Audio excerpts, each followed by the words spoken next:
जब हमारा या किसी भी इंसान का जब ऑरा ब्लॉक होता है ना, तो यूँ समझें कि उसकी लाइफ में पॉजिटिविटी के चांसेस जो है ना वो रिड्यूस हो जाते हैं। जब पॉजिटिविटी के चांसेस रिड्यूस होते हैं तो उसकी लाइफ के हर एस्पेक्ट में उसका इफेक्ट आता है, रिलेशन भी डिस्टर्ब होते हैं। लेकिन अगर हम कहें कि किसी के रिलेशन ख़त्म होने की वजह ऑरा ब्लॉकेज है, तो प्योरली हम ऑरा एनर्जी को जिम्मेदार नहीं ठहरा सकते। हाँ, बिल्कुल सही कह रहे हैं। रिश्ते कुछ बहुत अच्छे चलते हैं, कुछ कमज़ोर चलते हैं, कुछ नहीं चलते, ये नॉर्मल बात है। टू वे अंडरस्टैंडिंग से रिश्ते चलते हैं। अगर हम अपनी टर्म्स के ऊपर किसी को एग्री नहीं होने दे रहे, हम चाह रहे हैं कि जो हम चाहते हैं वही अगला करे, हम बिल्कुल क्या कहते हैं रिलैक्सेशन नहीं दिखा रहे और उससे कोई रिलेशन ख़त्म हो रहा है, तो हम इसको ऑरा एनर्जी को जिम्मेदार नहीं ठहरा सकते। अच्छा, ऑरा खुद से हील नहीं होता, उसको करना पड़ता है हील। जैसे हमने अभी बात की कि ऑरा एनर्जी एक्सरसाइज हम रिकमेंड करते हैं कि ऑरा एनर्जी एक्सरसाइज से अपने आप को एक्सरसाइज करके और उससे अपनी ऑरा एनर्जी बढ़ाई जाए, उसी से ब्लॉकेजेस ख़त्म की जाएं और उसी से अपने ऑरा को स्ट्रॉन्ग किया जाए, जिससे हमारी लाइफ का हर एस्पेक्ट बूस्ट होगा। इसमें अगर कोई शख्स 2 दफ़ा रोज़ाना ऑरा एनर्जी एक्सरसाइज करे और रेगुलरली करे ना, तो विद इन डेज़ वो अपने अंदर तब्दीलियाँ देखेगा, with in days and with in weeks उसकी ज़िंदगी बदलेगी इंशाअल्लाह ताला।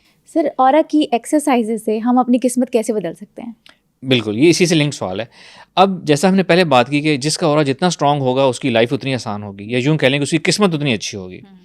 अब हम जो ऑरा एक्सरसाइजेस रिकमेंड करते हैं ना, उसमें हम ये बताते हैं कि अपनी ऑरा अपने अंदर से उस ऑरा एक्सरसाइज में क्या करना होता है, अपने अंदर से हिडन एनर्जी को एक्टिवेट करके बाहर निकालना होता है। It is a meditation exercise जिसको हम ऑरा एनर्जी एक्सरसाइज कहते हैं। अब हम अपने अंदर से जितनी ज़्यादा एनर्जी निकालेंगे, जितनी स्ट्रॉन्ग एनर्जी निकालेंगे, जितनी दूर तक लेके जाएंगे, उतनी ही हमारी स्पिरिचुअल फिंगरप्रिंट्स बनेंगे इस कायनात में। जितनी हमारी एनर्जी स्ट्रॉन्ग होगी ना, उतनी ही हमारी किस्मत अच्छी होगी। जितनी हमारी ऑरा की एनर्जी, ऑरा की रेज, स्पिरिचुअल ऑरा की रेज दूर तक जाएंगी ना, उतनी ही हमारी किस्मत अच्छी होगी। फिर हम एक चीज़ सिखाते हैं इसी में कि अगर कोई शख्स चाहता है कि उसकी आमदन, रिस्क जो है उसमें इजाफा हो, तो वो इस नीयत से, इस इंटेंशन के साथ ऑरा एनर्जी एक्सरसाइज करे कि मैंने अपनी जो है रिस्क की आमदन, ज़राए, अपॉर्चुनिटी ज़्यादा करनी है, तो वो ऑरा एनर्जी एक्सरसाइज जब इस नीयत से करेगा तो उसकी लाइफ का वो एस्पेक्ट बूस्ट होना शुरू हो जाएगा। जब इंसान रेगुलरली एक्सरसाइज करता है ना, तो वो उसको नज़र आना शुरू हो जाता है कि मेरी इस लाइफ की एस्पेक्ट में कोई हर्डल आ रही है, कोई बैरियर आ रहा है, फिर उस एक्सरसाइज से उसको ख़त्म कर दिया जाता है।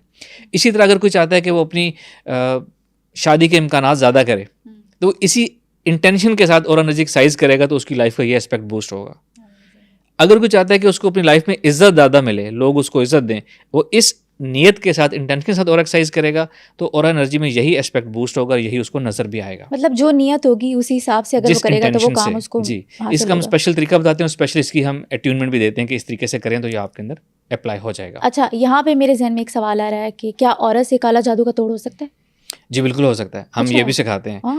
ऑरा, पहले मैं आपको बता दूं कि ऑरा एनर्जी भी एक वेस्टर्न टर्म हमारे पास आई है। इसको मैंने और हमारी टीम ने, हमने इसको बहुत ज़्यादा एक्सप्लोर किया है। हमने इसकी इतनी ज़्यादा मैनिफेस्टेशंस निकाली हैं कि वो दुनिया में कहीं नहीं सिखाई जा रही। जो जैसा कि मैंने अभी आपसे जिक्र किया कि लाइफ का कौन सा एस्पेक्ट बूस्ट करना है, लक बूस्ट करनी है, क्या करना है।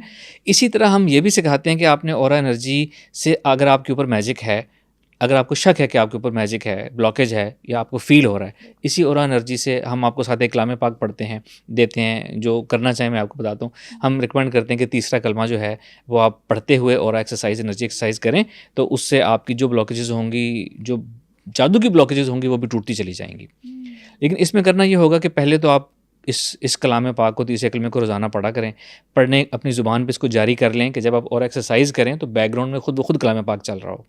और शुरू के कुछ अर्सा तो सिर्फ आप एक्सरसाइज करें, ताकि वो एक्सरसाइज करने में, उसके साथ ट्यून होने में, अलाइन होने में टाइम लगता है। पहले और एक्सरसाइज में महारत हासिल कर लें, फिर आप इस कलाम पाक को इंटीग्रेट करें, और कोई आपके ऊपर जादू हो तो रोज़ का रोज़ ब्रेक होता चला जाएगा।